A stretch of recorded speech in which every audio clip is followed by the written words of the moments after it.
বাঙালি মানেই খাওয়া দাওয়া, আর সেই খাবারটা যদি হয় বাঙালির একটা অন্যতম ট্র্যাডিশনাল খাবার, তো সেই খাবারের প্রথমেই কিন্তু চলে আসে লাল লাল ঝালঝাল মাটনের পাতলা ঝোল, বড় বড় ধামসা আলু দিয়ে, আর গরম গরম সরু চালের ভাত। ব্যাপারটা খুব জমে যায়, তাই না? তো আজকে আমি তৈরি করে ফেলছি লাল লাল মাটনের ঝোল আর ভাত।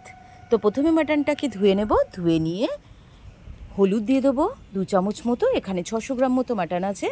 দিয়ে দেবো কাচ্চি ঘনি মাস্টার্ড অয়েল, পেঁয়াজ, রসুন বাটা, আদা বাটা, সব কিছু দিয়ে ভালো করে মাটনটাকে মেখে নিচ্ছি। মাখার ওপরে কিন্তু টেস্ট অনেকটা নির্ভর করে। আমি দেখেছি আমাদের বাড়িতে যখন মাটন হতো, আমার মা মাংসটাকে খুব ভালো করে মাখতো অনেকক্ষণ ধরে। দিয়ে দেবো এখানে বেশ কিছুটা পরিমাণে টক দই, তারপর আবারও ভালো করে মেখে নেব। মাখার সময় মাংসের ভেতর থেকে যে স্মেলটা আসবে না, সেটা ভাষায় প্রকাশ করা যায় না। এর মধ্যে জড়িয়ে রয়েছে আমাদের অনেক ইমোশন। তার মধ্যে আবার কিছুটা দিয়ে দেবো কাচ্চি ঘানি মাস্টার্ড অয়েল। ব্যাস, এইবার মাটনটাকে তো খুব সুন্দর করে মাখানো হয়ে গেল। রেখে দেবো বেশ কিছুক্ষণ।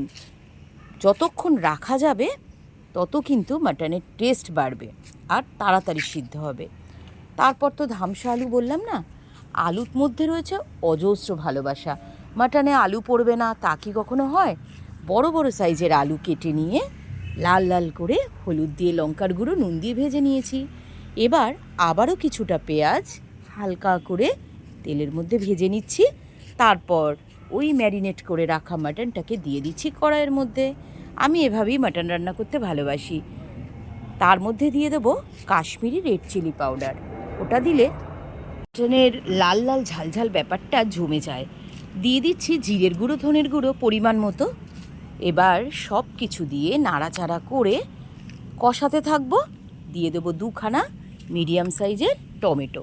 এখনকার টমেটোতেও একদম টক হয় না, সেই জন্য দেওয়া যেতেই পারে, আর টমেটো দিলে না কালারটা খুব সুন্দর আসে। তারপর কষিয়ে নেওয়ার পালা।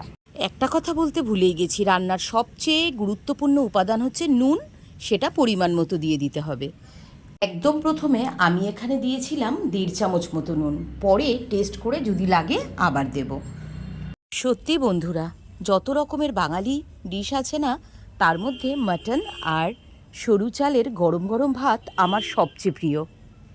তোমরা কে কে আমার মতো মাটন লাভার অবশ্যই কমেন্টে কিন্তু জানিও। আর হ্যাঁ, কে কোথা থেকে আমার ভিডিওটা দেখছো সেটাও জানাতে ভুলো না কিন্তু। কথা বলতে বলতে দেখো মাংসটা কিন্তু প্রায় আমার কষানো হয়েই গেছে। এবার ফুটিয়ে রাখা জলটাকে আমি এর মধ্যে দিয়ে দেব। আর হ্যাঁ, ঠান্ডা জল কিন্তু এই রান্নাতে দেওয়া যাবে না। এবার প্রেশার কুকারে 2টো সিটি দিয়ে নেব। ও ব্যাস, রেডি হয়ে গেল লাল লাল ঝাল ঝাল মাটনের ঝোল, আর অবশ্যই ধামসা আলু দিয়ে। দারুণ ফ্লেভার আসছিল, কি সুন্দর টেক্সচার এসছে দেখো বন্ধুরা। কি খেতে ইচ্ছা করছে? তো সত্যিই খেতে ইচ্ছা করছে। বাড়িতে সবাই অপেক্ষা করছিল কখন খেতে দেবো। ভালো লাগলে কমেন্ট করে জানিও।